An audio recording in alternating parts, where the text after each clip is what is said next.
Clerk Kornecki, could please call the roll on this day, Monday, January 11th, 2016. Trustee Aiello? Here. Trustee Bolfus? Trustee Kazone? Here. Trustee Case? Trustee Taglio? Here. Trustee Wagner? President Bullwinkle. Here, you could all please rise for the pledge. I will lead us in the pledge.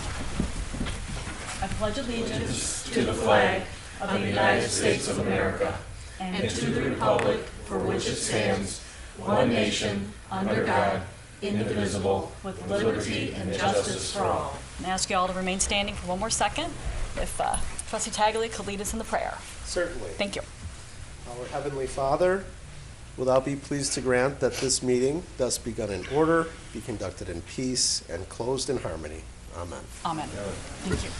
All right. For those of you with us today, we have agendas in the rack right outside the chamber here on the door. So if you don't have an agenda already, make sure you grab one. Item number 3 on the committee of the whole is amendments to the agenda. Anybody on the board have any amendments to the COW? Committee of the whole agenda? No? Okay. Move on to item number 4, presentation of the Chaddock Institute Municipal Development Award. Manager Keener? Get over to him. Thank you, Your Honor. The Chaddock Institute Municipal Development Award recognizes innovation and leadership by municipalities in managing the development process to build stronger and more livable communities. In 2015, the award focused on planning, designing, and utilizing trails to provide economic, community, and cultural benefits. Villa Park was recognized for implementation and the village's role in programming the Prairie Path for events all year. The programming engaged businesses and community groups and spurred the revitalization of buildings and public spaces around the Prairie Path. And Your Honor, we do have an individual this evening with us from the Chaddock Institute, and we also have Greg Gola who would like to say a few words also. Okay. Oh, there he is. Okay, great. Come on up to the podium. Yes. Hi. State your name and... My name is Lori Marston. I'm with the Chaddock Institute. The Chaddock is located at DePaul University. We do a number of training issues as well as publications and networking for people involved in land use and transportation throughout the Chicago area. Primarily local government, public sector, but also some private sector folks as well. And we've been giving this award for about 12 years now. The intent of the award is to recognize best practices and leadership and innovation. Last year we focused on transit-oriented development, and the award winners were Orland Park and Skokie. Other communities that have won the award in the last 12 years or so are Schaumburg, Naperville, Oak Brook, Arlington Heights, and we've recognized a variety of projects from streamlining the development review process to zoning ordinances to design guidelines. So this year, obviously, we focused on trails. We worked with Trails for Illinois, and our process is it's a 3-step process to get to the award winners. We start with a list of potential communities that we might recognize. A small committee actually goes out on site to look at the different trails. One of the things that particularly impressed the on-site visitors this year was how well utilized your trail is. And the day that they were there, they found both the high school track team utilizing the trail as well as a bicycle bar crawl that was utilizing the trail, as well as other people that were walking and jogging and so forth. So we were very impressed. And then the third step in our process is we have an advisory committee that meets, which is composed of experienced planners, consultants in the Chicago area. And we were very impressed with your programming and the high level of usage on your trail. So that's why I'm here tonight, to present the award. It's wonderful. Okay. So let's see. Okay, we've got Greg Gola, Director of Parks and Recreation here, Little Park. Well, thank you. We're certainly honored for the award.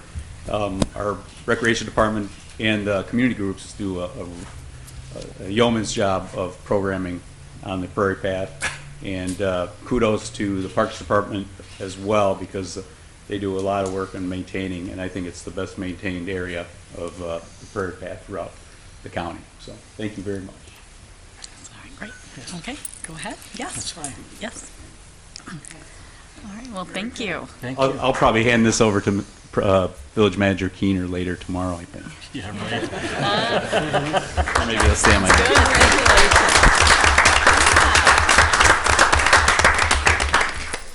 It's wonderful. Thank you for the acknowledgement. I think we had heard at one point there's like a couple years ago, 185,000 people utilize the path, either by foot, bike, any mode of transportation other than cars, of course. But yeah, it's well utilized. So yeah, thank you very much for that. How many places got the award? So yeah, How many towns got an award like that? This year, we recognized, obviously you for the programming on the path. okay. We recognized Lansing Nancy? for some of their implementation and their vision. And then Frankfurt also was an honorable mention, if you will. Wow. So 3 communities. Cool. That's wonderful. Thank you. Great question. Yeah, great question. Thank you. Thank you very much.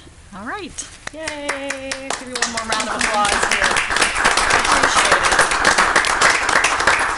We appreciate it very much. Okay, the next presentation on our agenda is Project Eliminate Summary Presentation by the Villa Park Kiwanis Club. So we have a number of members of the club here tonight, so have you come on forward and introduce yourselves to our community. I know they've seen you before. They know you, I'm sure, quite well. Hi, I'm Hi. Sandy Hill, the president of the Kiwanis Club of Villa Park. Yes. I'm Ron Rakosnik, Fire Chief. Hello. Steve Swanson from St. Paul Lutheran Church. Hello. Bob Brunton, a member. Well, Patrick Grill, member. yes. All right. Mike Lay, member and Deputy Chief of Police. Yes. Thank you. Hello. Hi, how are you? Good. Happy New Year. First off, our Eliminate Chair, Ray Search, would normally be up here doing the report, but she's home and she has a back spasm and is in some pain, so Oh. she's going to take it easy and hopefully Okay. she's watching. Would you like to go down there? So, our report, we wanted to let you know that 5 years ago, Kiwanis International and UNICEF joined forces to eliminate maternal and neonatal tetanus, which kills nearly 49,000 babies each year. The deaths are extremely painful. The babies usually die within 14 days of their birth. So it's an extremely excruciating death for these babies. To eliminate MNT, more than 100 million mothers and their future babies would have to be immunized. The cost of a vaccine shot is only $1.80. Kiwanis International pledged to raise $110 million in these 5 years. As of December 2015, International has raised $104 million, with more pledges outstanding. This year alone, 14 million women in 12 countries were immunized. Local clubs and their local communities have taken a huge role in making the completion of this project achievable. The Kiwanis Club of Villa Park has sent $33,000 to this international effort over the past 5 years. And how many women did we immunize for that? Almost 19,000 women have been immunized. We would like to take the time to thank members of our community who contributed dollars to our various fundraisers. We wish to thank our students in Key Club at Willowbrook High School who assisted in raising MNT dollars, and we would extend our thanks to our students in Jackson and Jefferson Middle School who also participated in raising funds to eliminate maternal and neonatal tetanus. Jefferson's Chuck-a-Duck event was especially noteworthy and was featured in our Division 9 newsletter. The Villa Park Club is a strong supporter of the international effort, but this support is made much easier by the caring and committed members of our community. Oh, We thank you. well, thank you. We appreciate it. We should also mention that our village manager is also a Yes. Kiwanis member. Yes, yes. I told him to go on down. I said, go on down. And our village Yes, clerk. and our clerk too. They should go on down there. They should go on down. Come We have on. some membership forms available. Yes. You said $104 million raised, right? Because I rode up the elevator with some of your members too, and I got that little bug in my ear, so.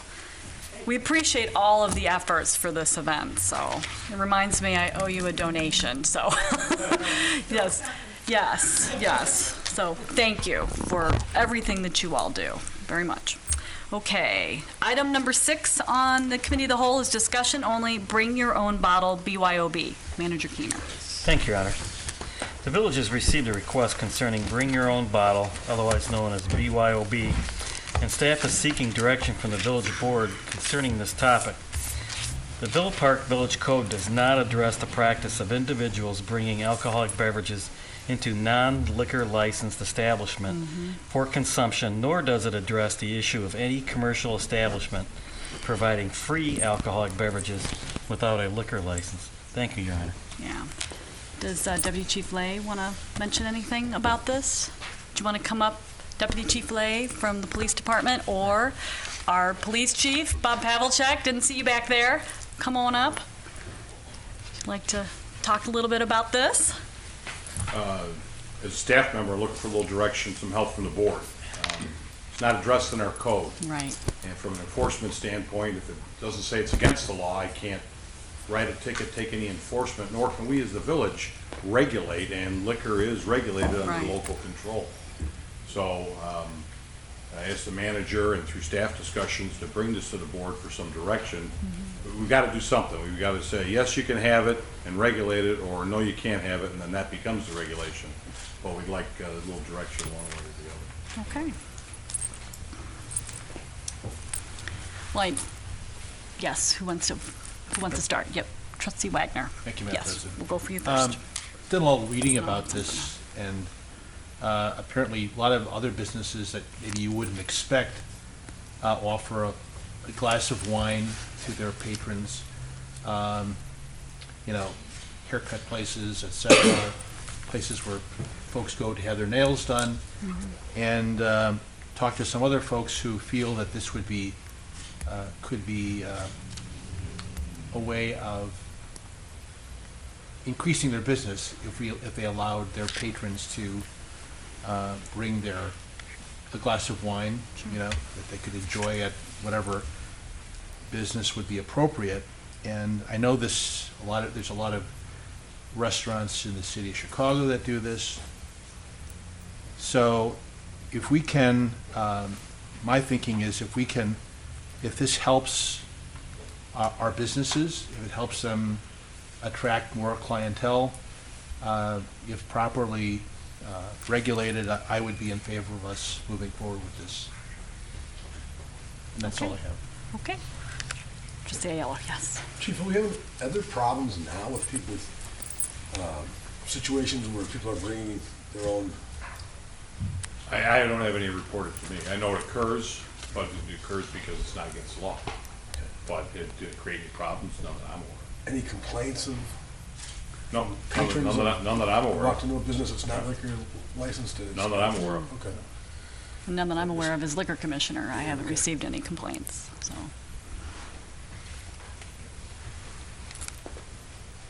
Chris, are you? Yeah, you know, Okay.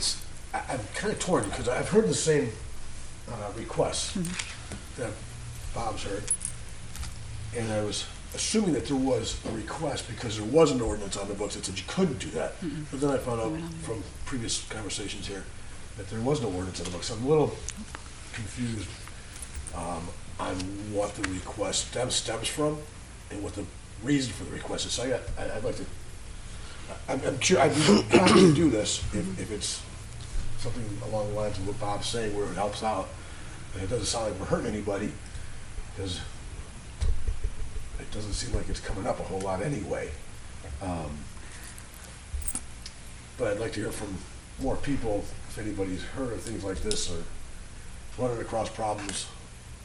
Yeah. Be interesting to see what the rest of the world has to say about it. Sure, yeah, we'll toss it out there, but we'll continue this first, so trustee Kazone. Speaking with our attorney, I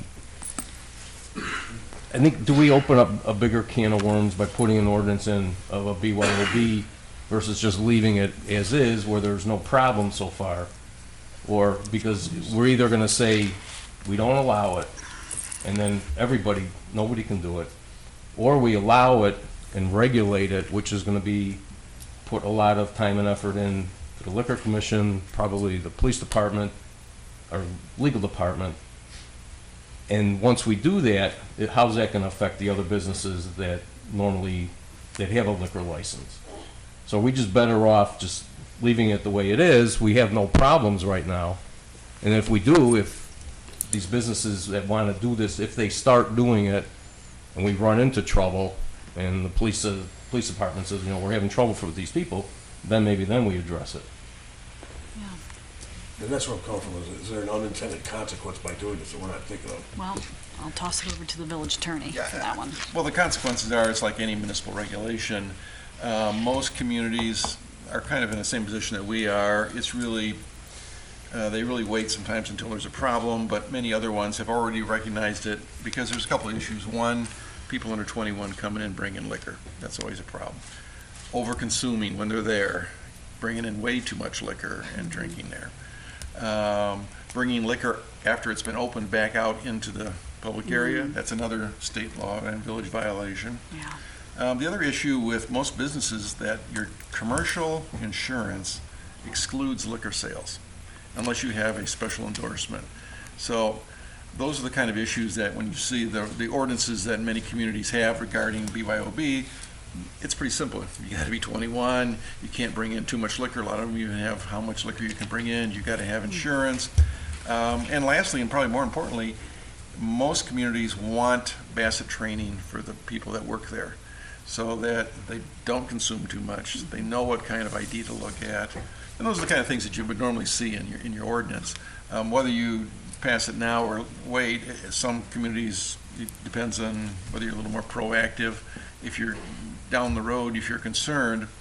The other thing that happens is the ones that have licenses now sometimes don't like restaurants that don't have a BYOB because basically they don't have to go through the BYOB people now, because we don't regulate it, don't have to go through the application. They don't have to file their dram shop.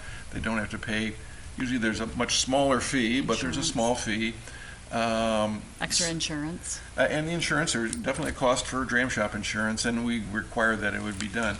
As far as staff, I'm not sure how many more establishments would do BYOB. I don't think we have that many now. I haven't heard of too many that already have it.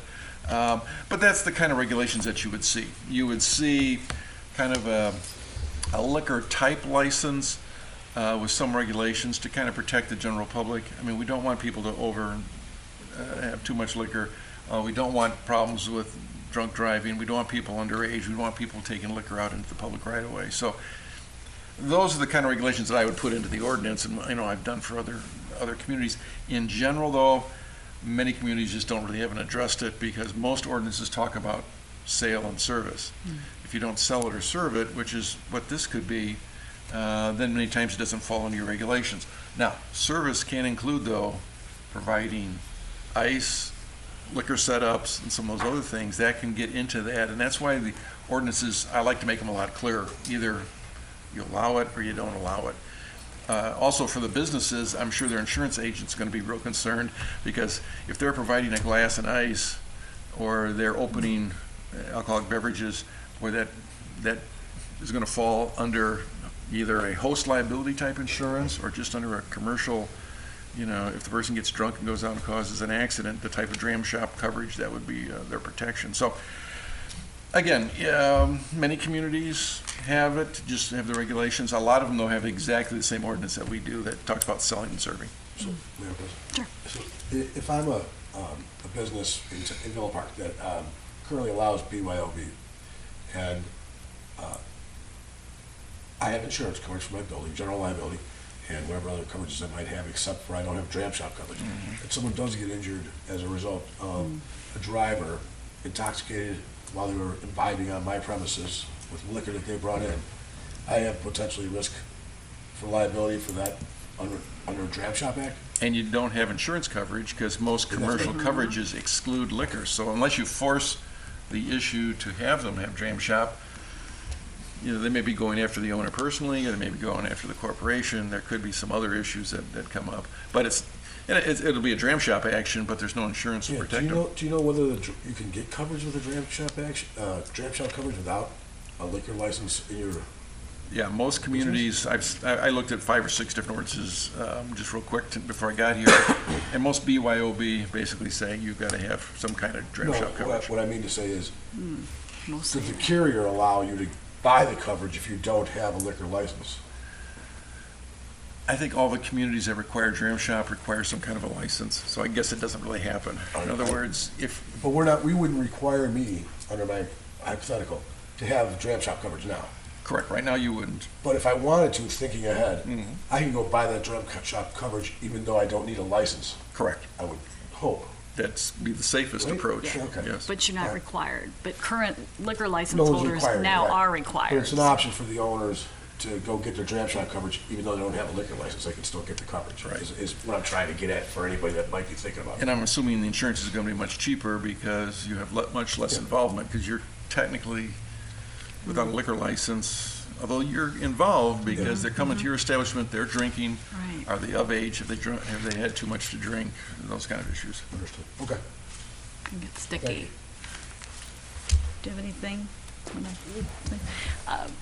What I can mention is, you know, the few requests that we've had, you know, for the people we know that have done BYOB events, they've contacted me, they've asked if we allow it, we go through the process, we tell them that it's not technically on our books, so we can't technically tell them that they cannot do it, but we do try to stress that if they do want to have an event or some sort of activity that requires alcohol or that they would like to have alcohol served, then we strongly recommend that they do get the insurance to protect themselves, because the village won't have anything to do with that particular event or whatever. So we do strongly encourage them to still get the insurance so they're protected. You know, but we can't sit here and tell them that you can't do BYOB because we don't have anything specific on the books right now.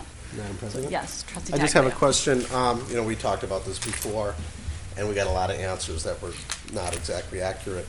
But now, since there is no ordinance against it, you can go to the barber shop, you can have a beer at the barber shop, there's no law against that.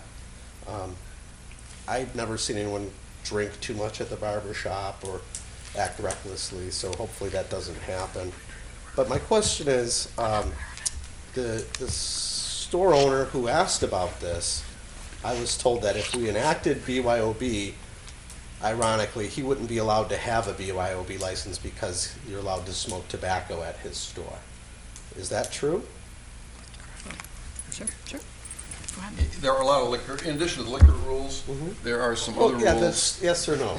Yeah, the answer is, no, he can't. I mean, I would have to So look at it, but the if- answer is because Right. you can't have smoke, you can't have a Right. liquor license. So the point and smoke. is, the person who asked for it can have it now, but if we make a rule on BYOB, the one person who's asking for it can't have it. No, he can't have it now. If they allow smoking at the establishment? Yeah.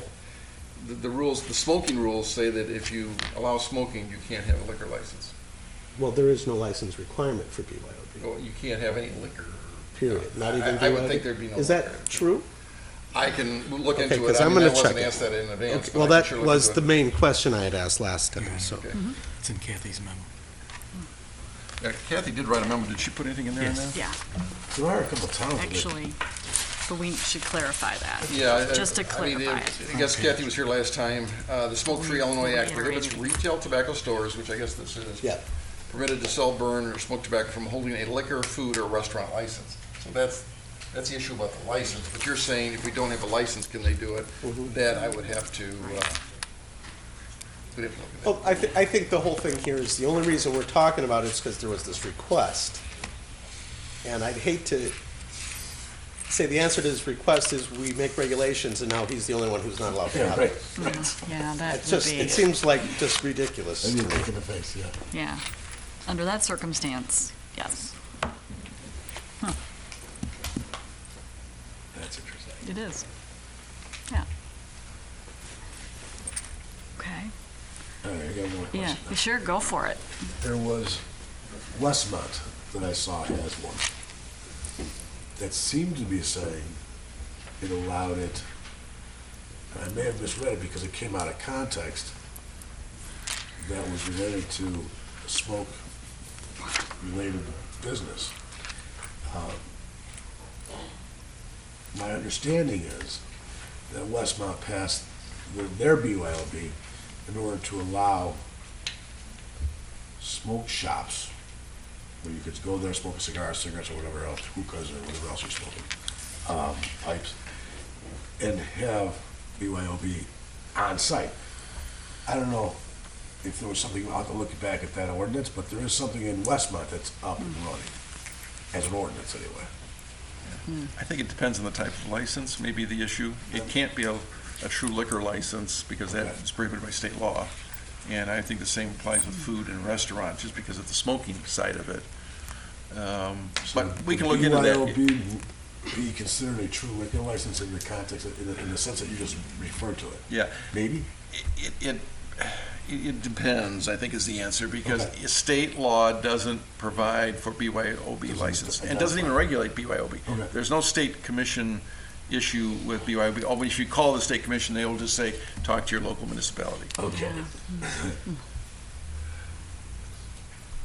So, if we pass the ordinance that we hypothetically would have, and someone is a smoke shop, it's not necessarily true that they wouldn't be able to have the approval from us for BYOB, It's legal. because it's not a liquor license. I say let It freedom can't reign. be a liquor business or restaurant license. That's the smoking side of the equation. So if it's any of those three licenses, I think they're gonna have a problem because of the Smoke-Free Act. On the liquor side, I'd be interested in taking a look in at Westmont, because they may have come up with a different type of license Gotcha. that says, this is not a liquor license, this is a BYOB license, we Yeah. don't consider this a liquor license. Okay. Um, I'll go back and look too. Interesting, yeah. Yeah, it's an interesting. That is very interesting. Okay. Not solved then. We're not really solving anything right now. Well, we're still trying to ferret through it We're not all. getting What the answer should be. It doesn't look as easy as perhaps No, it's not it quite should as easy be. as I thought it was gonna be. No, Yeah. nothing ever is up here. Well, some stuff's easy. Well, Me beauty's in the eye of aggravating, it's beholder. not as easy, I just gotta keep talking. Yes. Okay, Trustee Wagner, I saw your hand Madam up. President. Yeah. I would just like to add that if we go forward with this, if it's a consensus for the board to move forward, I'd like to see us limited to just wine and beer and exclude hard alcohol. That's just my. Some towns do that. Okay, That's all I have. all right. Is there anybody else? Look at Trustee Taglia, 'cause I can tell he's got I'm something. perplexed by this. I He wants to don't say think it's something. a problem. I don't think there's ever been a problem with it. I would just like to preserve what little freedoms we have left and just leave it alone. Yeah, If they want to get Okay. direction, I mean, yeah, we're still, we have, do nothing allows it, license it, is kind of the other. okay. So if there's or nothing prohibit. else, There's yeah, three options. we can keep it status quo as is. Well, hold on, let me back up here. Are we done conversating up here about it right now? Yes. Okay. I know we've got some folks in the audience, want to make sure if there isn't anybody that has any other questions about this that we can address, because we'll do it now. Now's the time, because maybe that'll help us try to ferret this out some more. So I want to toss it. Yes, state your name for the record. My We'll name's need you to Craig. sign you the piece of paper Oh, there sure. too. Yeah, yeah. My name is Craig Wimbermuley. I'm the manager at, I believe, the tobacco shop that was mentioned. Okay. 8 Cigars right down the 8 to road. 8, okay. Just a few things. We obviously have multiple locations. 8 is not our only store. I'm the manager, I'm not an owner. But our other store, we have a VIP lounge, private membership only. We do have a BYOB license there. I'll back up a little bit. We currently don't allow our customers to drink because we weren't aware of the rules, the same confusion you guys had. I'm sure it happens, some guys bringing in a flask here or there. We provide soft drinks, Coca-Cola, water, Diet Coke, Sprite, coffee. That's it.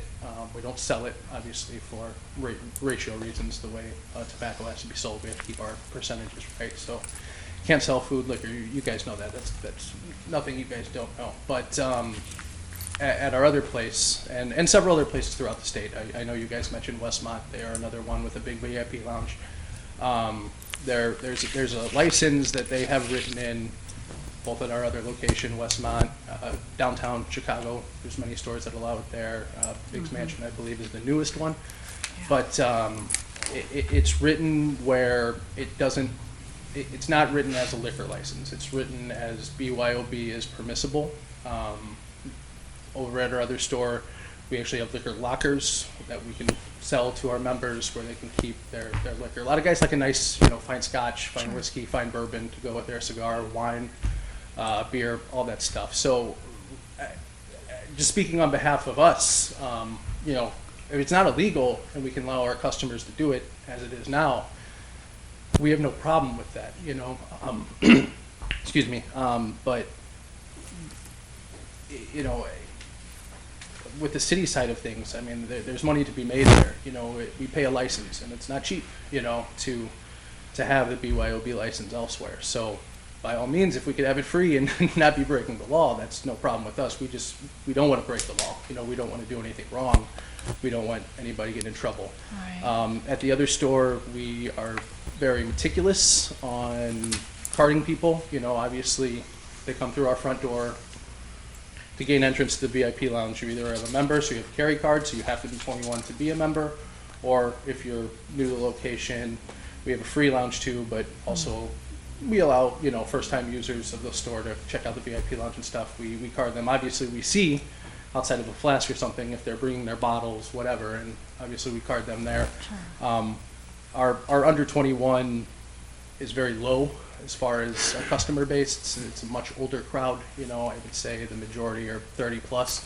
But, is that here or at your other location, or both?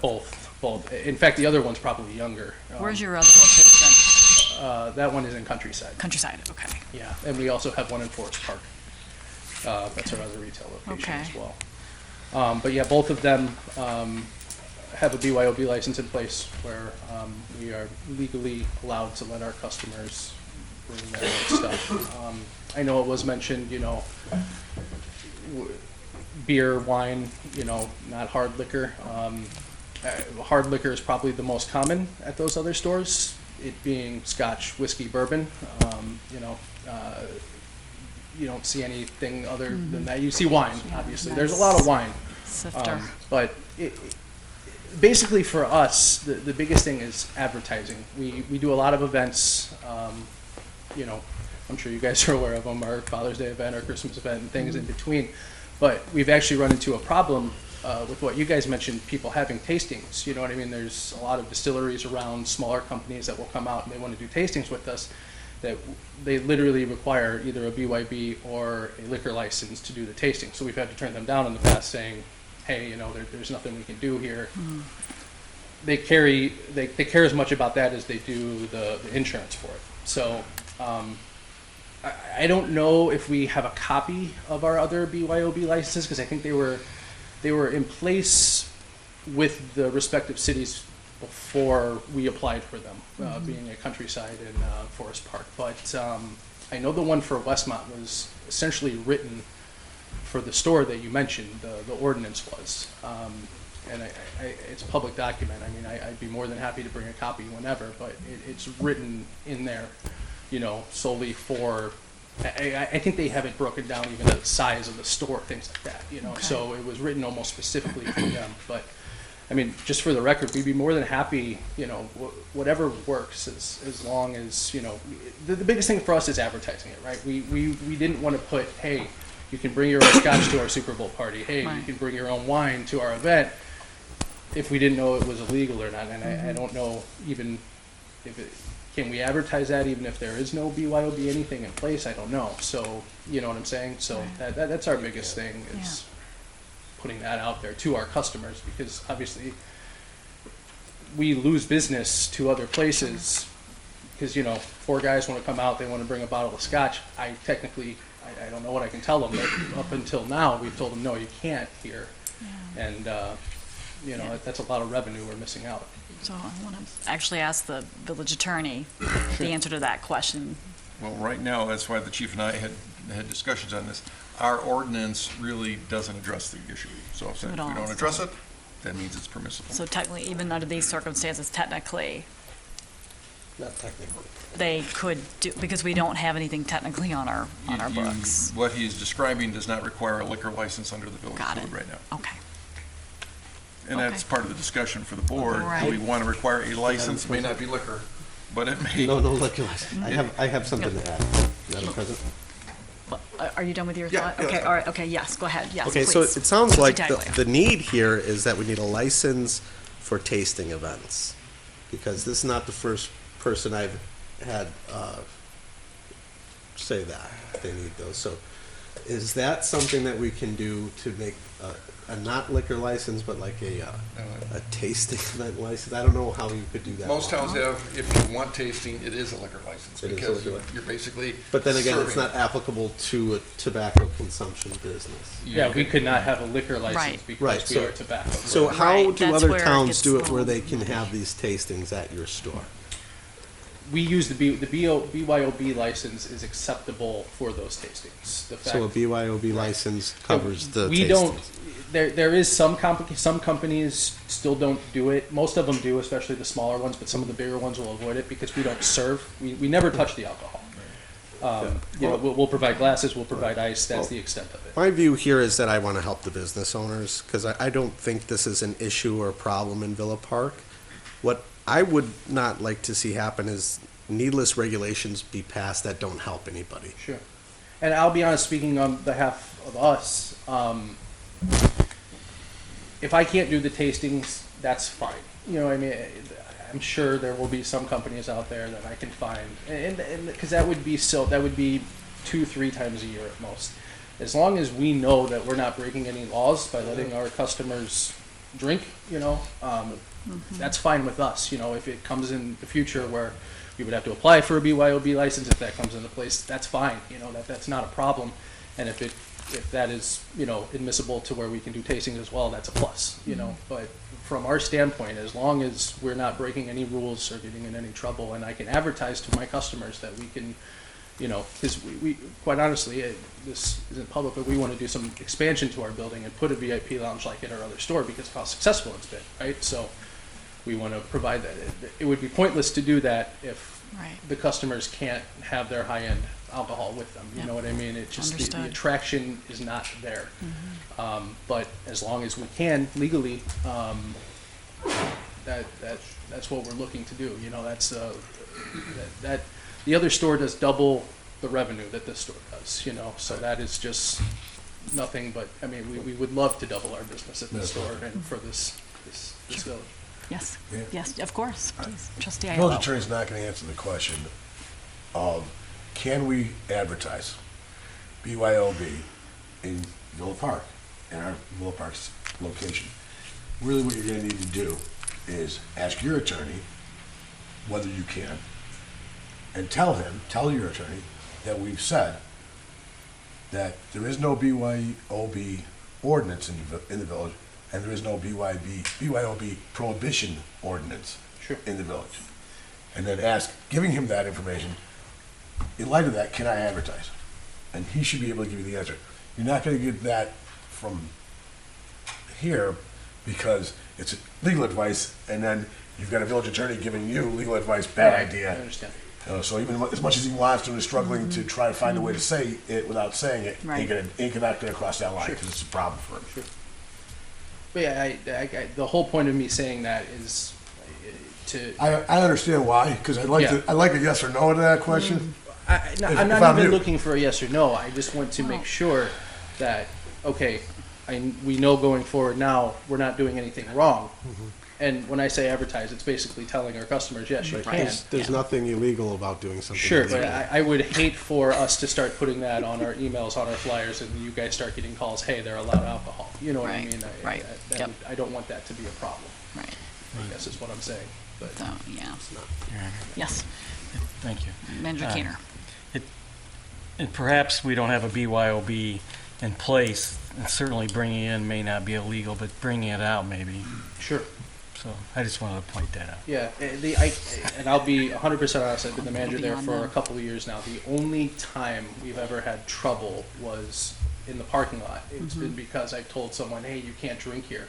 So I wasn't working that day, but there's been a customer who was constantly going out to his car, slamming a beer, coming back, and I believe a neighbor called saying, hey, there's a customer drinking in the parking lot. You know what I mean? And I guess technically that wasn't illegal at the time, but, you know, we just want to cover our bases. you Right.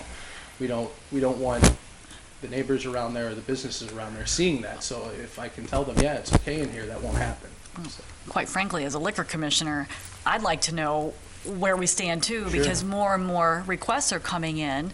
BYOB is very popular in the city, as you mentioned, you know, maybe that's why it's starting to become more popular in the suburbs, because it does work quite well in the city and very popular, so, you know, I'd like some clarity too, so I know exactly what to tell people when they call, you know, and we're all on the same page moving forward from here, so. Do you guys have any questions for me about the business or anything, or? I have one. Sure, go for it. Okay, so as far as the tastings go, how important is that to you? Would you rather just have a free, no license BYOB situation, or would you rather have a BYOB license that may cover some of your tastings? The tastings are less important, I will say that. I guess that's something maybe you should think about and talk to your people Sure, about yeah, that. absolutely. I don't think, the funny thing about that, I don't drink personally, and none of the owners of the business drink, you know, we are alcohol free. So But it's your business, and if it affects, like you said, if you do double the sales at your other store, we Exactly. want you to do double the sales here. Of course, it's tax revenue. We're gonna get the revenue from the taxes, and I'm sure the village wants you to have a BYOB license. Yeah. Because we'd like to have that fee as well. To answer you your wanna be that question, much more tastings would be great. Like I said, it's not the main point. As long as we know we're not breaking any rules and my customers are okay with, you know, having a drink at our store, we're fine. You know, I mean, I can get around the tastings. Would it be great to tell them I can? Sure, but that would be number 2 on the list of those 2 things for sure.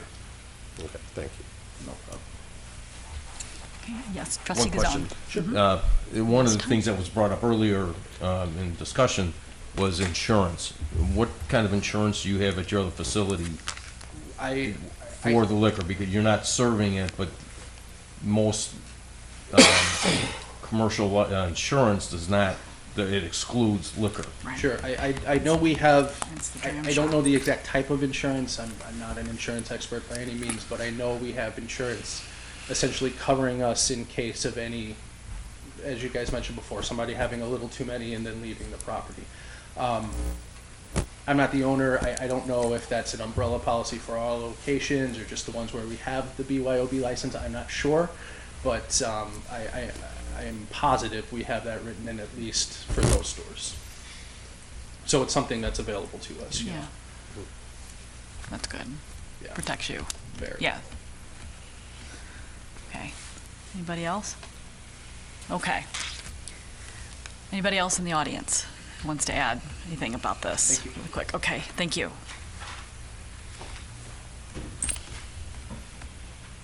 As we ferret through this, I think I know where we're going. Hi, Cheryl. Yes. Hello. What's on your mind? The youth. The youth? My only concern is, I mean, I have no problem with this under adult grounds, but if businesses mix children or youth or adult in the same setting, I do have a problem with that. I mean, under adult and 21 and over setting where it's controlled, because right now, the police have no control over what comes and goes out until they come out of the facility to know if the youth are coming in and being the same. You're talking about a barber shop or a beauty shop. That's a mixed crowd.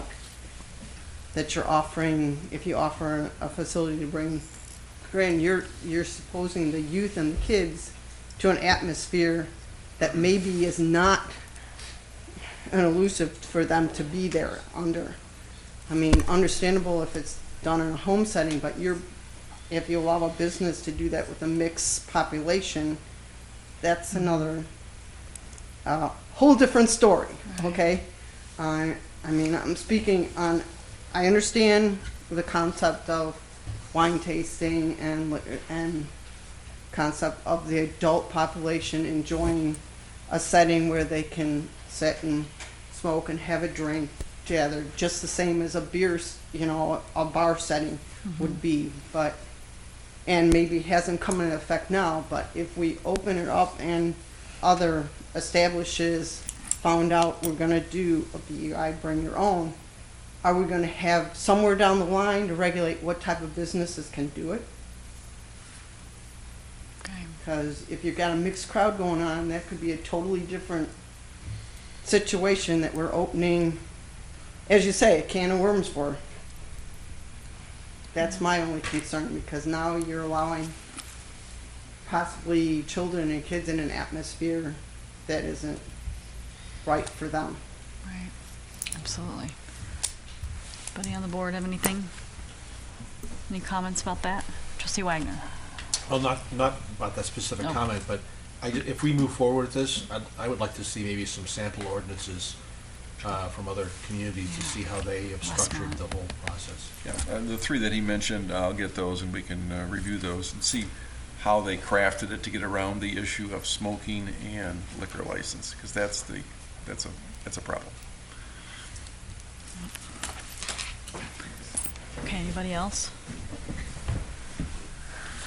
Okay, I think the options on the table right now are do nothing, just keep it as is, all right, and just move on, status quo, or the other, I guess, most viable option, you tell me if I'm missing anything here, is to look at what Westmont, Countryside, and Forest Park are doing, for example. Is that correct? Are those the three communities that you're going to look at? Those are the three that were mentioned tonight. Yes. I've looked at other ones that do have BYOB, and they do have a lot of these. You can have as many regulations as you want. Some only for restaurants. Right. Some have, you can only bring in a understand. certain amount. So Right. It's maybe at this complicated. point, if it's easier, let me look, or Kathy will look at these three ordinances and come back with a little bit of a memo for you next time, and you can further discuss it, unless you're ready to make some kind of direction. Yeah, so Otherwise, I have to start drafting ordinances, so. yeah, right. So that, well, I wanted to be clear on basically the two primary options we have on the table right now, unless I'm missing something, you can tell me now. Do nothing, proceed as per usual, or we direct the village attorney and staff to look at the ordinances that are out there now, those three particular communities, see what they're doing, then have them come back and we continue the discussion and hopefully come to some sort of conclusion here. So let's figure it out right now. Trustee Aiello. I would suggest for now that we do nothing and we instruct staff that when the police department's called to find out whether BYOB is okay, police department is instructed to be able to say, we have no ordinance prohibiting BYOB. Period of the story. And that's what we're telling them. That's what my suggestion would be. And I know I'm looking at our police chief now, Chief Pavlicek, we've had plenty of conversations about that. That's basically what we're doing now. Okay, so that's that. Trustee Kazone. There's a third option, and that's to What's that? prohibit it. Or prohibit it. There's a third option on the table, so, Okay. which is something to think about. Okay, so status quo, look at possible ordinances to bring forward or prohibit it altogether. Okay, so let's try to get a consensus here on where we're going with this, because it's still muddy to me. So you want to Okay, make a so, motion? Do you need a motion? I can well, move. sure, however we want to do it, I would move to leave the status quo. Okay. With the instruction to the police department as just stated. Okay, So the staff has an idea of what to say. all right, we have a second? I'll second that. Okay, Trustee Taglia, second. All right, with that, then we're going to do a roll call vote, because we need to make sure we're clear Can I on move this. to amend that? Well, Okay.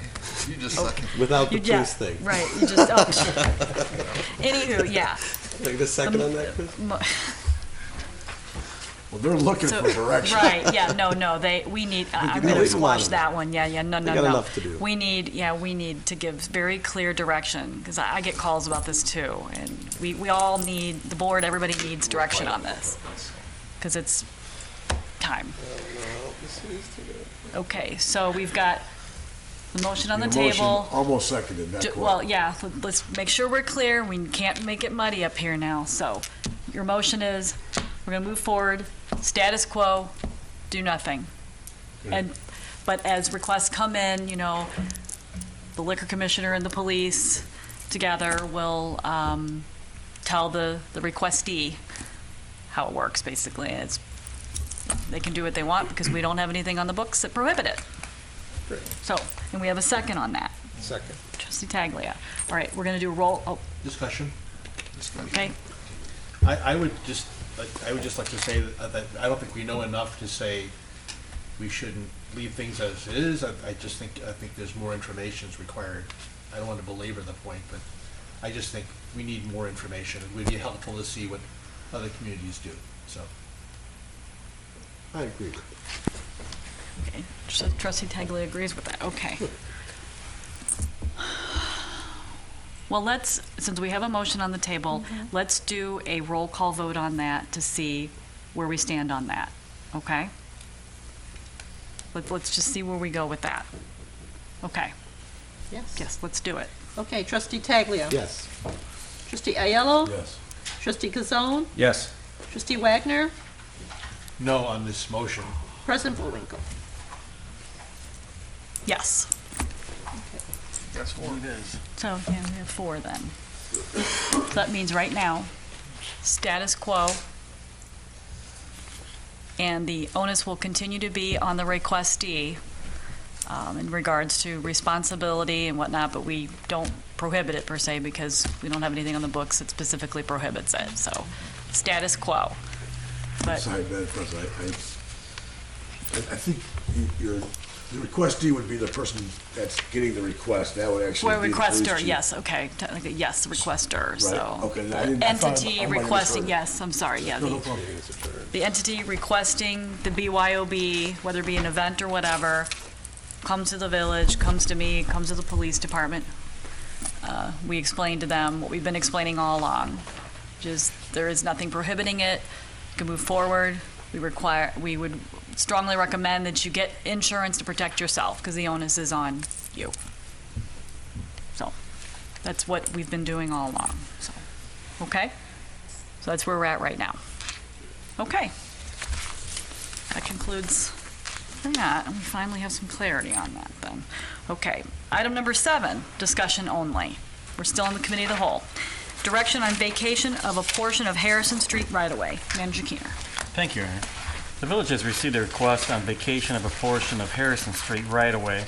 Given the expense of applying for a vacation under current village policy, staff is seeking direction from the board as to whether they would be willing to vacate the entire width to the property owner located at 1200 South Oakland prior to having him collect and submit all documentation required in the vacation application. Thank you, Ryan. Okay. Now, is there any other, well, let's see. Would Patrick Grill, our Director of Community Development, he's coming forward. Tell us a little bit more about this, and we'll enter the discussion on the board level, and then I know there's some folks in the audience here that would also like to participate in this. So. Normally, when you vacate a street, to vacate a street, it had to have been dedicated in the first place. And typically, when you vacate it, the property owners on either side are given the ability to accept half of that right-of-way. But it all depends on who dedicates it in the first place. And what we had the owner of 1200 South Oakland do is try to find out who dedicated the street. So he went to DuPage County and could find no dedication ordinance at the county. It appears that the street was created as part of a subdivision initially in DuPage County. But there was no dedication to the county for that street. But it exists on the plat of subdivision, and it was dedicated as part of a subdivision for property to the south, not to the north. So in this particular instance, absent any other information that's available from the county, we think that the owner to the south would have the ability to have the first right to claim that right-of-way should the village decide to vacate it. Because it was, appears to be created all apart as a subdivision to the south and not to the north. And prior to the owner going to the expense of doing all of the documentation as outlined in our vacation policy, he'd just like to know whether or not the village shares that same opinion. And that's why we're here tonight seeking that direction. Okay, thank you. All right, we're going to open up discussion up here. Trustee Taglia. Patrick, do you have a map of this portion of the street? Is it Harrison Street that only goes like 3 houses long? This is Harrison. It's east of Villa. In fact, it doesn't go through to Villa. Yeah, it's just a little like street. Wayside comes up to it, and then it just goes east and west, like 1 block. Well, the right-of-way does, but there's no pavement on that right-of-way. It's unpaved at this point. Is it fenced off right now? Nope. Do See you have a someone way with a to picture look over at there. this? I mean, I have it on my phone, but I don't know if this is Well, Oh, yeah, that'd be great. yeah. Okay. I don't think there was one. So it's right there.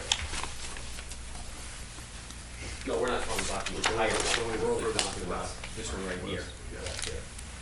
West of Oakland. When you're done, pass it down, yeah. So where is it? No, west of Oakland. That's east. This is west. This Yeah, side, over so there. That's Over it. there. Okay. Okay, It's just the one lot. yes. 1 lot west of Oakland.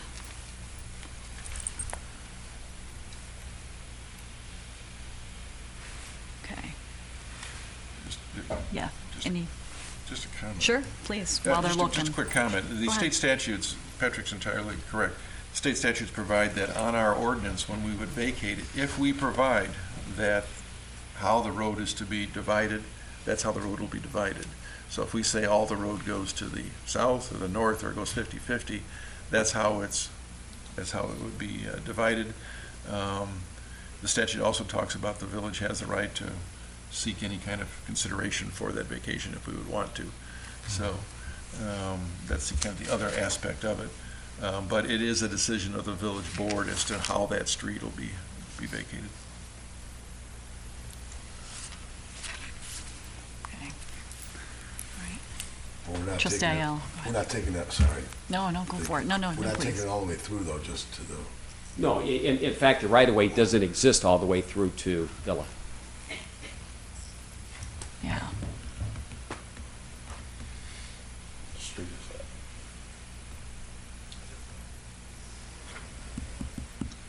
Okay. what do you say? So we can use Goes through direction. the wayside? Just the No, direction is whether, I wonder if there's been any problems with it. This is No, I wouldn't think so. no, it's just unused property.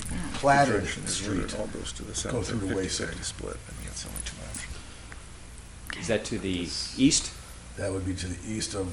Yes, the I area think you're it does talking go to Wayside.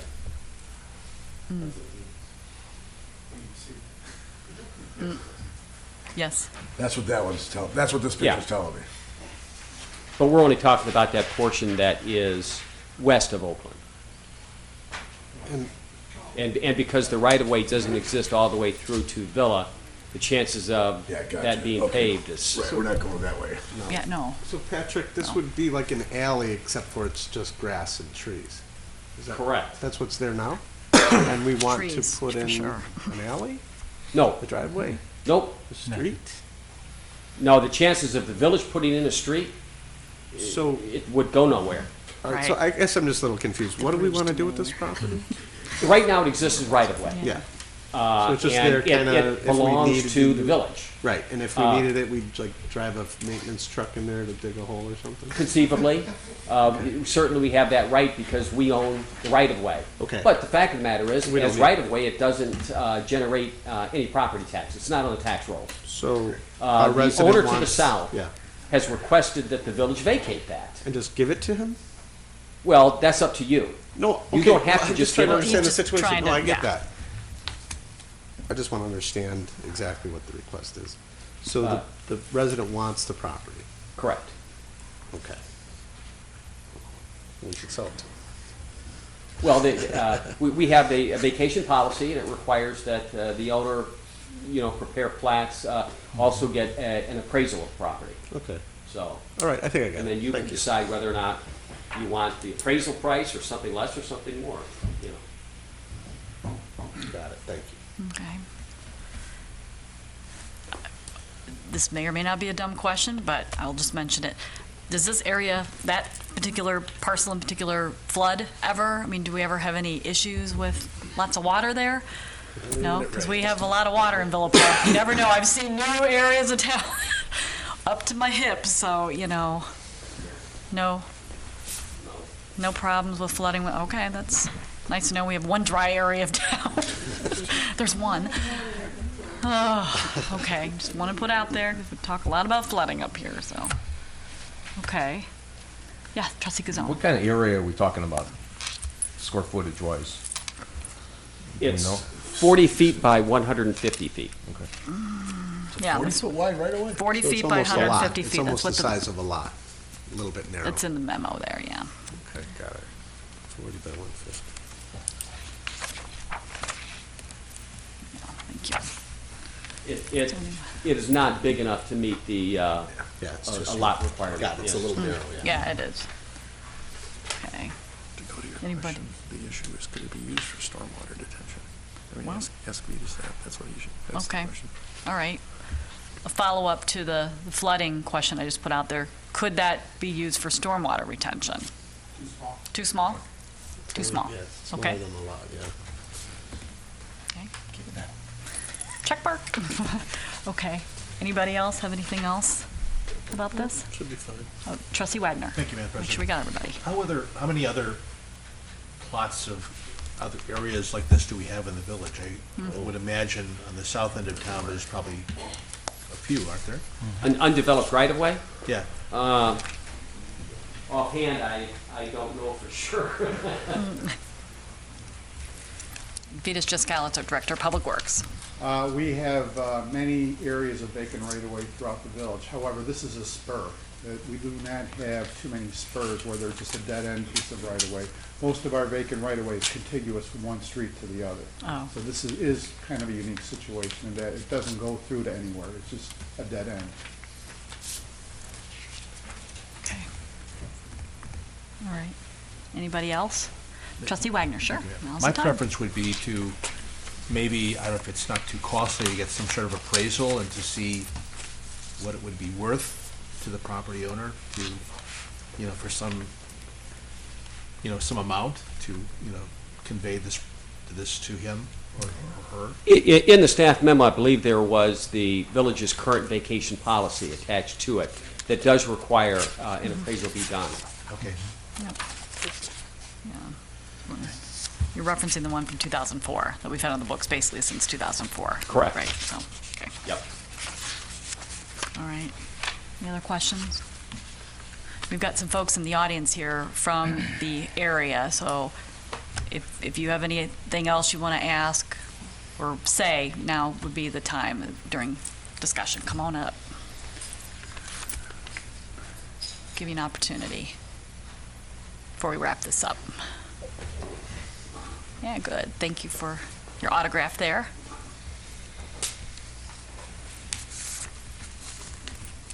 I'm Jack Laniga. I live kitty corner from John's Place, and I'm also adjacent to the eastern part of the same property. My concern is that if this happens to the west part of the property, you've set a precedent for the remainder of the property.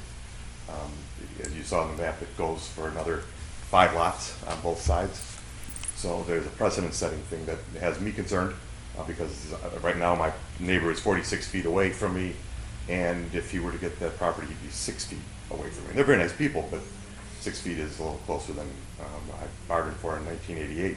And speaking of 1988, when that's the first time this came up, was there was a hearing with the same intention in 1988, a bit more contentious group at the time, and so I hired an attorney to, back in my younger days, to look at least to see if there were options, and I was glad to see the village attorney mention that there are options, that it doesn't have to be all or nothing, that if we could split it, I think I'd speak for just about everybody on our street, that we'd be very interested in splitting the property. It would split the cost, it would split the development, it would keep some privacy that we really enjoy, and so I would really like to encourage you to look at the possibility of splitting the property rather than selling it all to one person. And I want to stress that the last thing this is about is any kind of issues with any of our neighbors. We've got great neighbors, we've got a great neighborhood, and there's no intention whatsoever to cause any issues whatsoever. So, but I would encourage that if there was a way to look at splitting it, that would be terrific. Okay, yeah, I have sure. a question. What's Go the for it. intention of the use of this property? I'm not the owner of the 1200 block. Okay. Maybe the Yeah, gentleman. so yes, so, By the way, funny you John should did mention nothing that. to improve his property. It's not his of anybody. It looks terrific. John Doan, 1200 more yard for my granddaughter. So just a yard space? Would That's that be basically it, objectionable yes. to you, Mr. Lanigan? I have no objection to what John's doing except for the split issue, because I don't like the idea of, everybody having. I need you to be up at the, I'm sorry, yeah, we can't, people at home can't hear you, and we. I'm sorry. It's- We have no issue with John or anything like it. It's just the idea of splitting it. You know, what John has done to the property already is way better than anybody else has done to the property. There's no doubt about that. We would just like to see, we would like to see it split. And, you know, it seems to me that that's just logical considering how long we've all been there. And so it seems to make more sense. I got adjacent owner here. Is the adjacent owner to that side? He's not here, no. And that's what I was gonna follow up. Oh, okay. I was okay. gonna follow up on too. Okay. is But wait, there's if they're more. gonna decide to split it, not like what we have gone through, in the event that the other adjacent owner doesn't want any interest in it, then it should be able to be given to one single. So that would be, I agree with that. I mean, that's the fair way. Could you gentlemen mark on this map whose camps are where on there? John, you want to check to make sure I got it? This is the property that's being talked about. Okay, so, it's like, yeah, come on up. Yeah. So, Right here. John's across the street from the property, Oh, John Bob, is adjacent to the property. adjacent to it, so his backyard would just expand it. Okay. This is the property that's Bob, actually being considered yeah. tonight. Okay, right there. Right here. Oh, I live hey, here. guys, yeah, yeah, I'm sorry, yeah, I gotta, I wanna give gentlemen at the podium, and then, Okay, well, that yeah, I'm sorry, the side conversation, we can't have the side conversation right now, just because, wasn't really a second. well, but we'll get to it in a second, okay? Bob, we'll get to it No, in a I got second. it. I was just Yes. trying to understand who lives where. I know, we'll get to that. My name is Matt Tice, and I am a member of Faith Christian Reformed Church, who owns the house to the north of that 40-foot easement. And our main pastor, senior pastor, lives in that house with his family, his 4 daughters. And this 40 feet of land that is to the south of their house has been, the village hasn't done anything with it. It's been utilized by these 2 property owners for many years. The property to the north that is owned by our church, there's a shed on there that was put there sometime in the past 20, 25 years. There's some garden that's kind of creeped onto that easement area, and I know also that these guys have been maintaining kind of the south half of that, mowing it and taking care of it and landscaping it and things. So I think if there's a decision being made between whether to split the property and give each property owner the option to purchase 20 feet of the 40, that's what we would like to do. We didn't know that there was going to be any consideration of that tonight until just a couple days ago. So we would like the opportunity to let our voice be heard on acquiring the north 20 feet of that full 40 feet. Okay. And the argument, I've never heard, and I'm also a real estate appraiser, and I've actually done some work for the village on appraising this type of property, probably 10 years ago. And I've never heard of this argument that whatever it was dedicated for the benefit of, you know, I don't know how long ago, 40 years ago, that would be an argument as to who would be able to acquire the full parcel. So I'm not sure about that argument. Okay. Yeah. Yeah. Okay. All right. Yeah. Okay. So, any other discussion up here that, yeah, trustee Aiello? If you've got Yep. a debate like that going on, you can't just give it Right, away. I know. That's why I wanted to hear from all three parties, and so we have to ferret this out, so.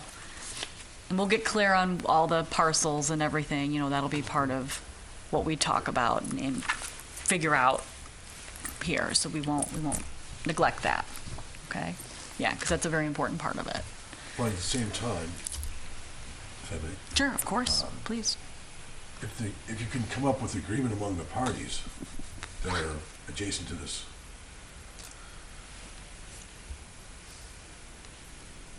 non-existent street, platted street, Yeah. The dead end, um, I guess. then I don't think we should make them go through the process that we would usually make them go through if they can come up with some agreement. Yeah. So this direction I would give the staff is, Yeah. if these owners, and then the owners down the line can come up with a solution, I think we should guide staff to give them the okay to proceed without figuring out who owns what and how or why, who's more entitled to it if they followed certain rules, and just grab an appraisal so they can charge everybody the same more or less amount. Okay. Yeah, yes, please. Thank you. Your Honor, it'd be my recommendation to have Director Grill contact the property owners adjacent to this particular area and to see if they're happen to be desirous of the 20 feet, and then have them sign off yes or no, and then bring it back to the board so we can see that all parties have been contacted and they're either interested or they're not, and we know how to proceed. Okay, yep. So, yes, please. So my name's Julie Doan, and I'm at 1200 South Oakland. From what I understood, and I think you guys need to look into this, I think it is correct that if it was dedicated however long ago to a certain property, that it's written that we have the first right of refusal. So I'd just like you to look into that, because if that's the way it is, that's the way it is. That doesn't mean we can't talk to our neighbors, but I'd like to make sure that you guys are doing what's right. Okay. If the dedication stands, then that's the way it should be. Okay, thanks. You're asking, Right. Where is that information? Yes, trustee Where Taglia. is this information? Yeah. You said there was I'll a get to you. dedication or something? I was told that the property, however many years ago, that easement was dedicated to that property. And when the village is vacating it, or whatever they're doing for us, we have that, or that property that it was vacated Would to be has the first right of refusal. And that's in a public document? I believe so. Well, yeah, I'm not, yeah. Can somebody say Well- that it was not, they could not find the dedication? Yeah, I think we'll bring Yeah, Patrick well, Grohl I back don't up here, know. Director of Community Development, who's been probably looking at this very closely, so. In this particular subdivision, although it was the subdivision to the south, had that right-of-way as part of their subdivision plat. Okay. So the subdivision that was platting that property went to the north side of that right-of-way. So the Okay. property, the subdivision to the south is the property that had that right-of-way. And normally, the first, if the street is going to be vacated, it vacates to the property that originally dedicated the property. In this particular instance, however, though, there was never any formal dedication of that right-of-way. But that would be normal. That would be normal, yes. So that would be a good standard. But because there is no plat of dedication for that right-of-way, It's up then to the village to decide whether or not they want to follow if it had been platted, or do they want to do something else? Right, well, maybe the residents could get together and try to figure that out. Right. Okay. I see a couple hands up here to my left. You did have your hands up, so are you good? Okay. Anybody else? Good enough for now. Okay. So we need to put a direction on the table. Who wants to? Yep. Sure. Trustee Gazone. I'll make a motion that Director Grill contact all the property owners in question and find out their opinions on this, and then bring that back to the board, and then we'll make a decision based on that. Okay. Try to get the homeowners to work this out Yep. so that we don't have to. Yes. Right. All parties involved. Correct. Yes. Okay. Do we have a second on Trustee Gazone's motion? I'll second that. Trustee Taglia. Okay. We're going to do then, there's no other additional discussion. I see none. We're going to do a roll call vote on this, on that motion. Okay? Okay, we're ready. Okay. Yes. Trustee Aiello. Yes. Trustee Kazone. Yes. Trustee Wagner. Yes. Trustee Taglia. Yes. President Bullwinkle. Yes. Okay. So all parties involved will get with Patrick Grill, or Patrick Grill will get with you, either way, and pull everybody together and talk about this and see if you can work it out amongst yourselves, and then we'll get a report on our end from staff when you all come to your conclusions, okay? All right, so Patrick Grill, thank you. Thank you, thank you. Okay, and thank you, board, for working through that too. Appreciate that very much. Okay. Yeah.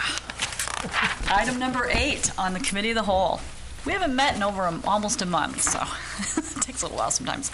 Consider an ordinance of the Village of Villa Park, DuPage County, Illinois, amending the number of Class I liquor licenses from 11 to 8. Manager Keener. Thank you, Aaron. The Village of Villa Park Village Code authorizes 11 Class I liquor licenses. 3 businesses have not renewed their Class I liquor licenses for 2016. La Tosca Restaurant, Park West Restaurant, and Med Spa in Chicago. Staff recommends Village Board approval of the attached ordinance that reduces the Class I liquor licenses by 3 from 11 to 8. Thank you, Your Honor. Okay. Excuse me, any questions or comments from the public in regards to this item? Just a couple folks there. Okay.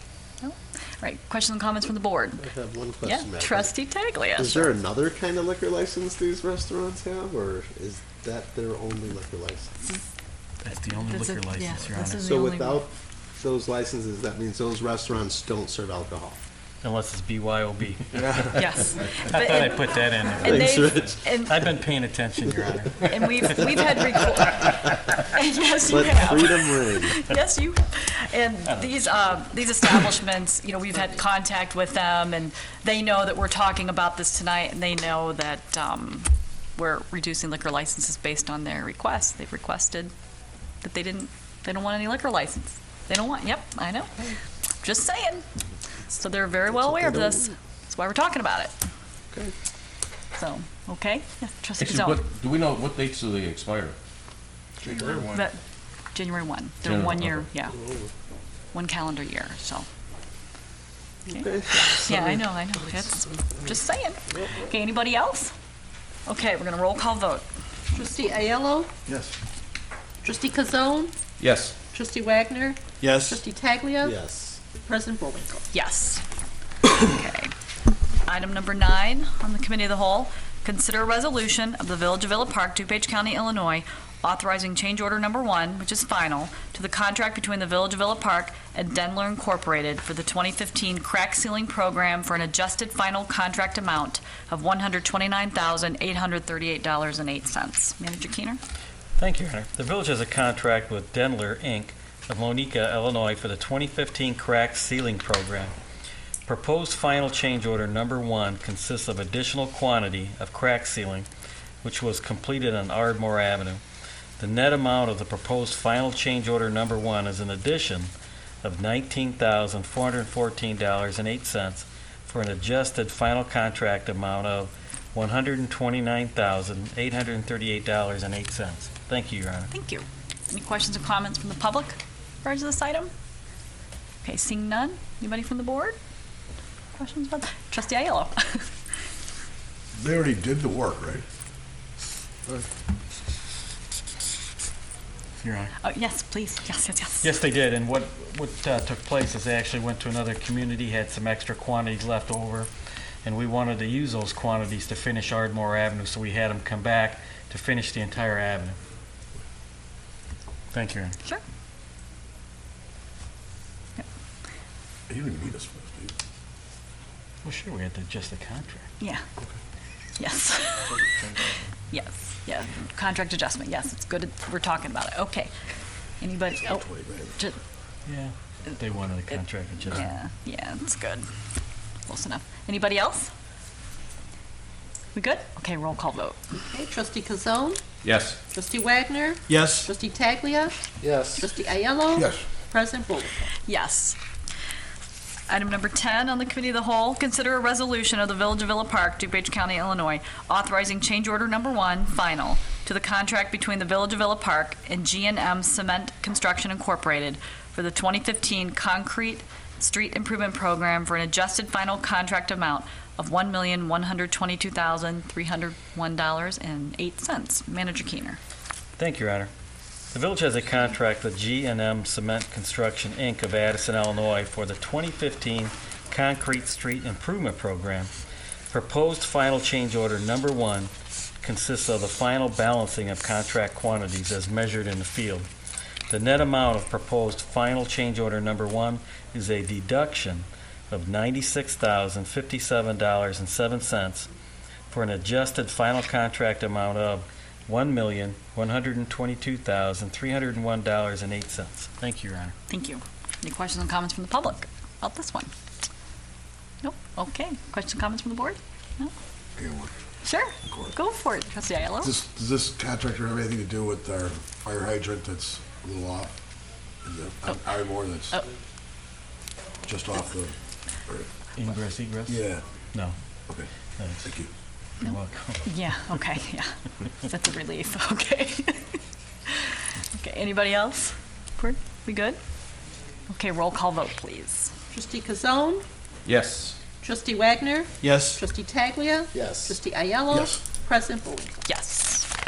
Item number 11 on the Committee of the Whole. Consider a resolution of the Village of Villa Park, DuPage County, Illinois, approving an intergovernmental agreement for the Washington Street Corridor Green Infrastructure Project between the Village of Villa Park and the County of DuPage. Manager Keener. Thank you, Your Honor. The village, in cooperation with DuPage County, wishes to proceed with the design of green infrastructure improvements along Washington Street and on Grant Avenue. DuPage County will fund up to $40,000 for design engineering. Villa Park would be responsible for any cost in excess of the initial $40,000. An intergovernmental agreement with DuPage County is needed to receive the funding and has already been approved by the DuPage County Board. Thank you, Your Honor. Sure. Questions and comments from the public about this one? This item? Good? Okay. Question, comments from the board? No? This is the green project that's moving forward. Might include permeable pavement on Grant. We've mentioned that in particular, and also in the Washington Street corridor. I'm looking at our Director of Public Works, Vitas Chiskalis. I'm not sure if he wants to add anything to that. We've had some questions from the residents in that area, so. This is the design of a project that will also be grant funded.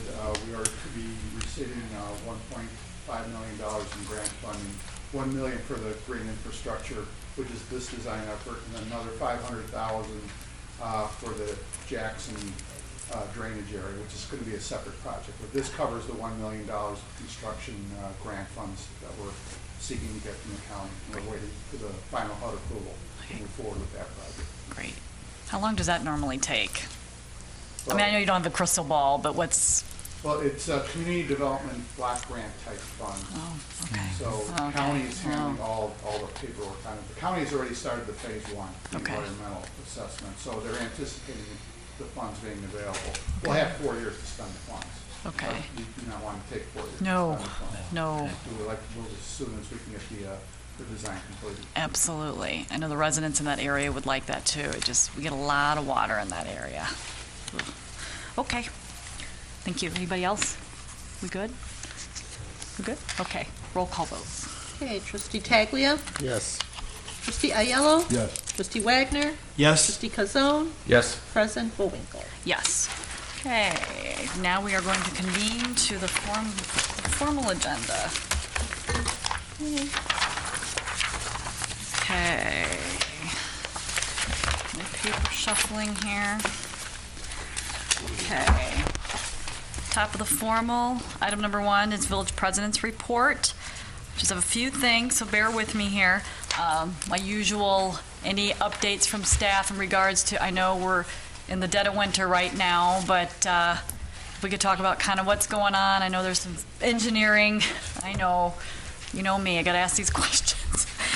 And then also, if you could kind of just give us an update on the snow and ice removal and the progress there and the schedule and all that good, because a lot of residents are still asking about that, so. Well, what I could do What is our plan have is. our deputy director, who is the snow commander, Okay. come to a future board meeting. with a Sounds full good. report, 'cause I was Okay. not prepared to No, do that's that. okay. That's okay, no Other than they were problem. predicting flurries today. and Yeah, I things are know. off a little bit. I think they're off a little bit too, but yeah, maybe at our next meeting, just kind of get an update on that. Yeah, that'd be good. Thank you. We're primarily closing out last year's projects. As you can see, we had one change order on tonight. We'll have 2 more coming, and I think both of those will be deductions as well. Yay. So we Those are good ones. favorable quantities this year. We're in the design process for next year. We did have the kickoff meeting with the consultant for the 2016 street improvement program last week, so that's up and running. High Ridge Road, we're on track for the March letting. I think we did receive comments back from IDOT. That one's federally funded, so that one's moving forward. We will be bringing back a design contract for Summit Avenue. That's another federally funded project, and we want to take advantage of the additional 5% funding that DuPage is offering for the next year. So Got we it. get that out to bid and constructed before 2017 to take advantage of the additional funding. So we'll be coming back with that design contract hopefully in the next 2 board meetings. Okay. Do you have any updates on the Astor Myrtle project there, where we're at on We that? just received a statement of qualifications from a consultant. We're reviewing that, and next step would, of course, be to get a design proposal. And yes, we will be coming back to the board for a contract on that, Yeah. the design contract as well. Yeah, I know that's been cooking, so I appreciate that. Streetscape, Yeah. of course, the planners are vacant right now. Right, of course. Not being put to any use No, at well, the moment. Yeah, okay. All right, great. I As soon as think, the weather breaks, though, they will be back, and they'll finish up the electrical. okay. That sounds good. Okay, yes. And Park Boulevard, March 1st. March 1st. Oh, yay. Yay, yay, yay. I know we It's talked around about the corner. I know, it will be. Okay.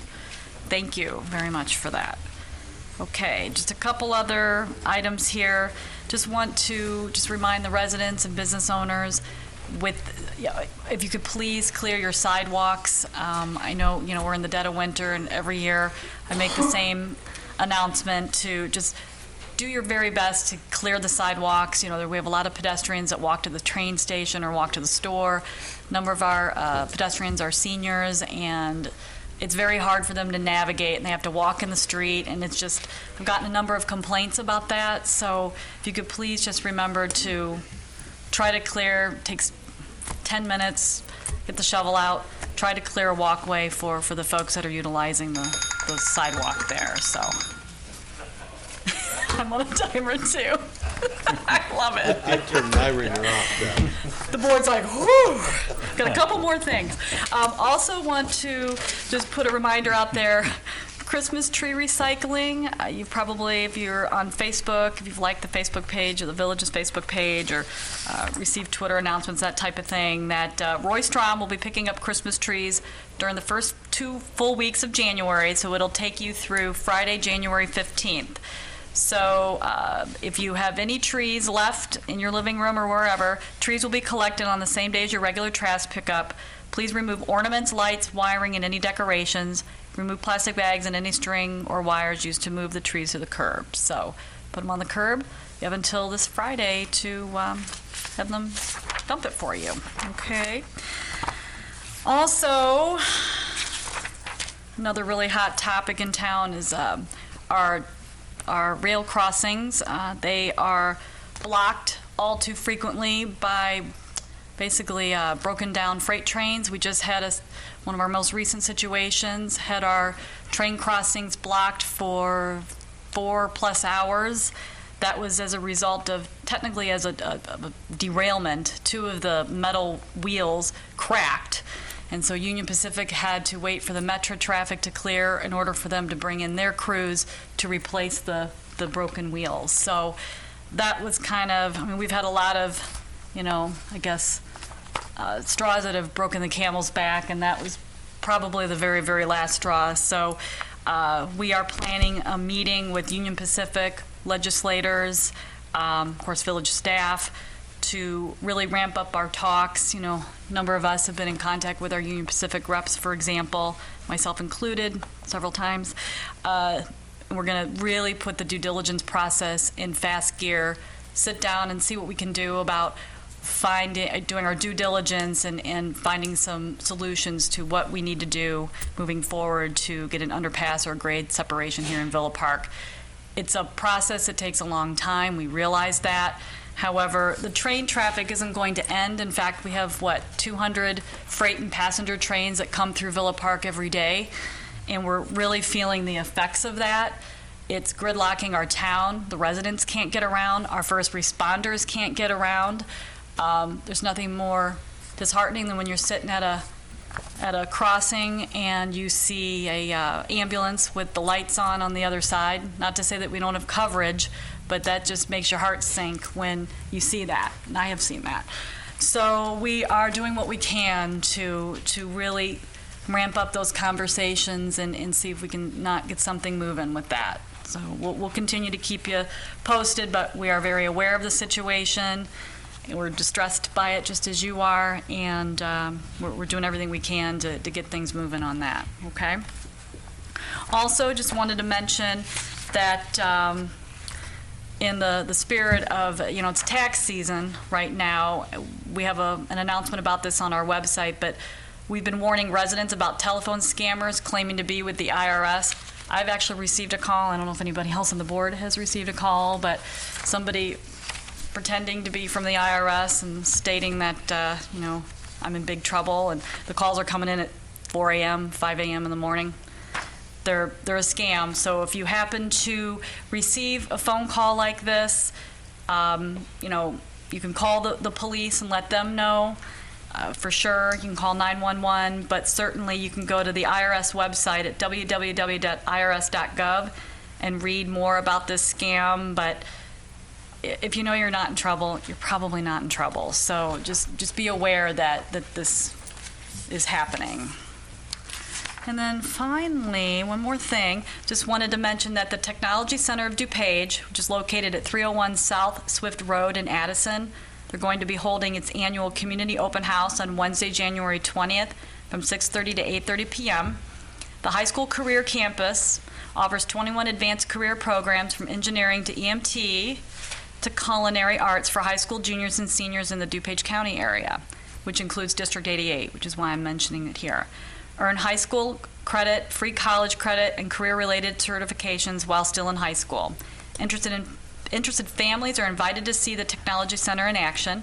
For more information about this community open house, visit tcdupage.org or call 630-691-7572. Seems like a pretty good opportunity to look into maybe some career opportunities there. And that is the end of my report. Item number 2 is public comments on agenda items. This is regarding item number 4 on the formal, which is our consent agenda. So we're kind of sparse here at this point, but want to make sure if there isn't any questions, in regards to this item. There's a non-agenda item coming up, on item number 5. If you have anything on your mind there. So seeing none, go to item number 3, amendments of the formal agenda.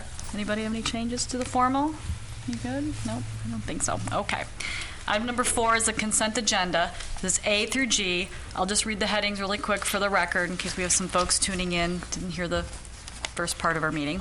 A bill listing dated January 11th, 2016, in the amount of $1,012,133.13. Minutes from Village COW meeting for December 14th, 2015. Minutes from the Village Formal Board meeting for December 14th, 2015. First and final reading of an ordinance of the Village of Villa Park, DuPage County, Illinois, amending the number of Class I liquor licenses from 11 to 8. E, resolution of the Village of Villa Park, DuPage County, Illinois, authorizing change order number 1, which is the final, to the contract between the Village of Villa Park and Denler Incorporated for the 2015 crack sealing program for an adjusted final contract amount of $129,838.08.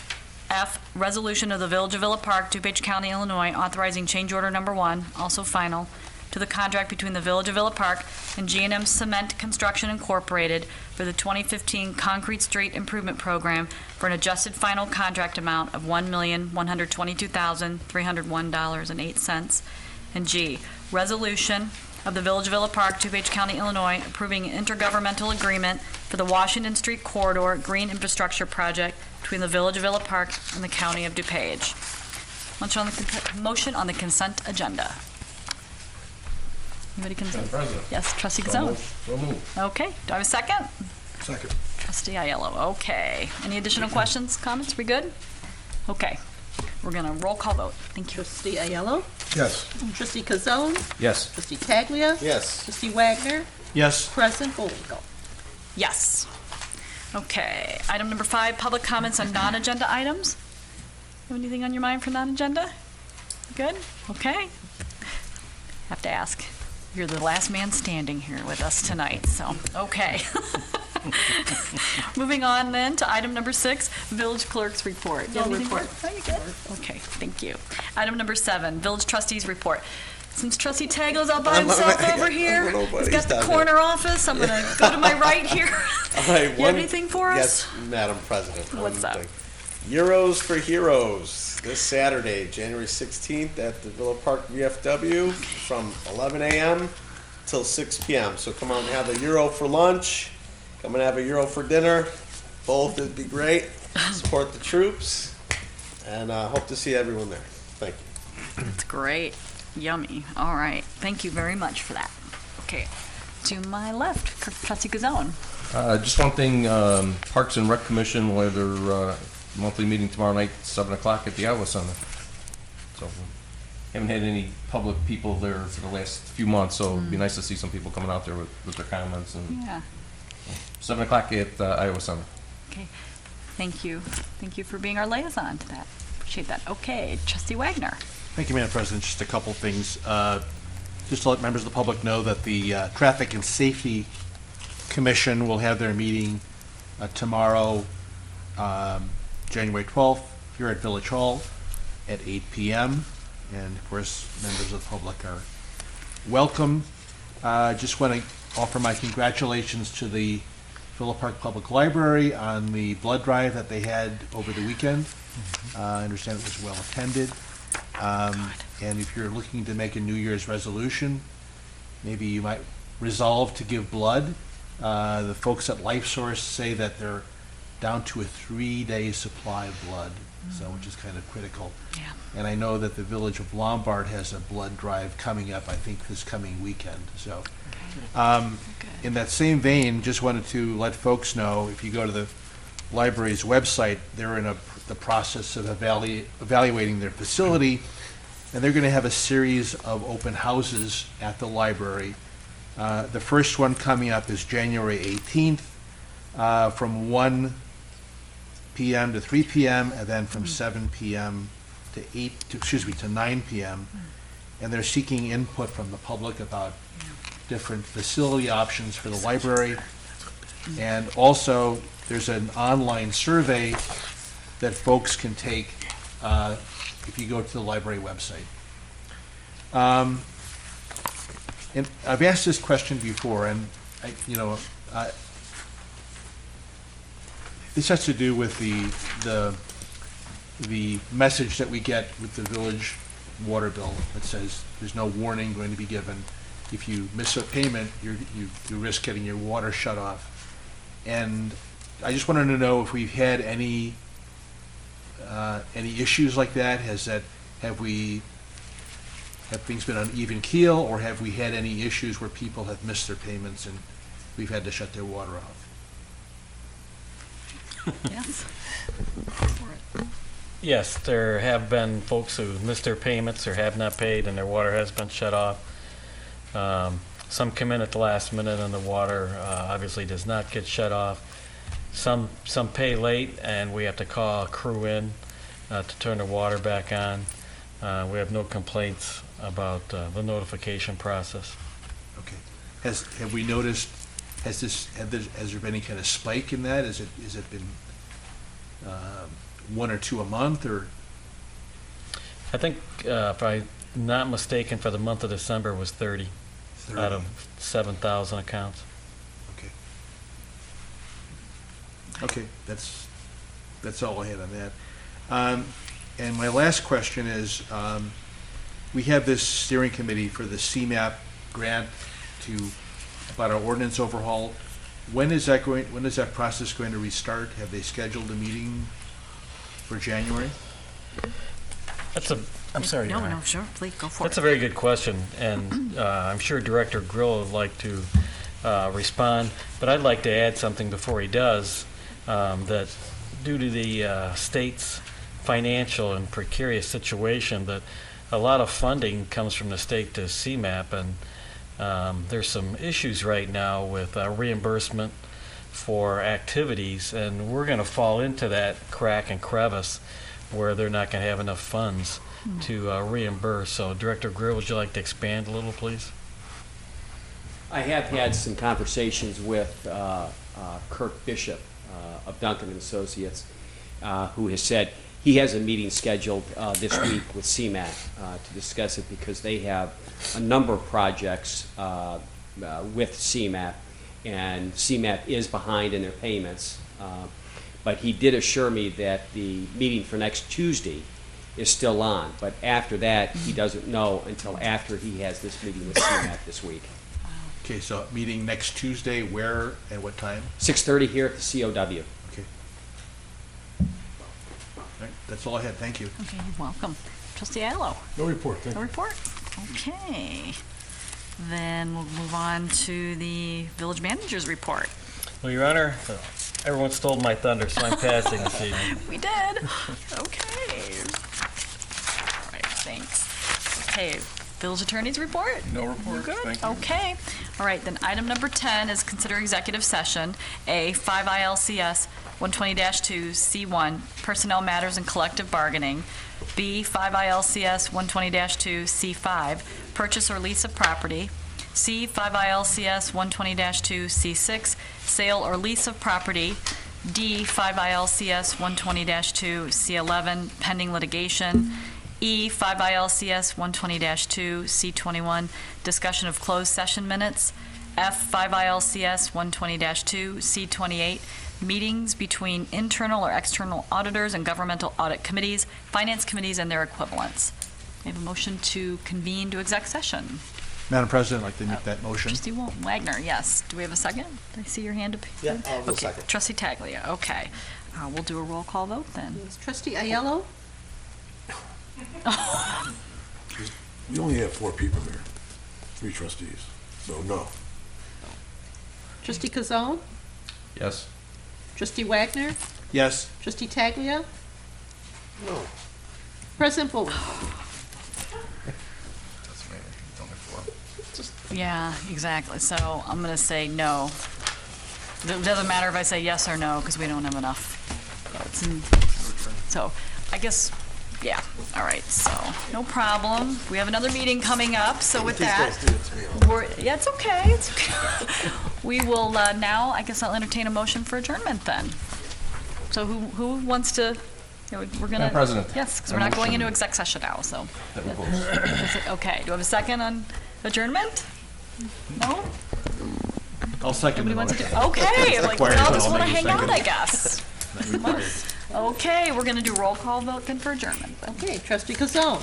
Yes. Trustee Wagner? Yes. Trustee Taglia? Yes. Trustee Aiello? Yes. President Bullwinkle?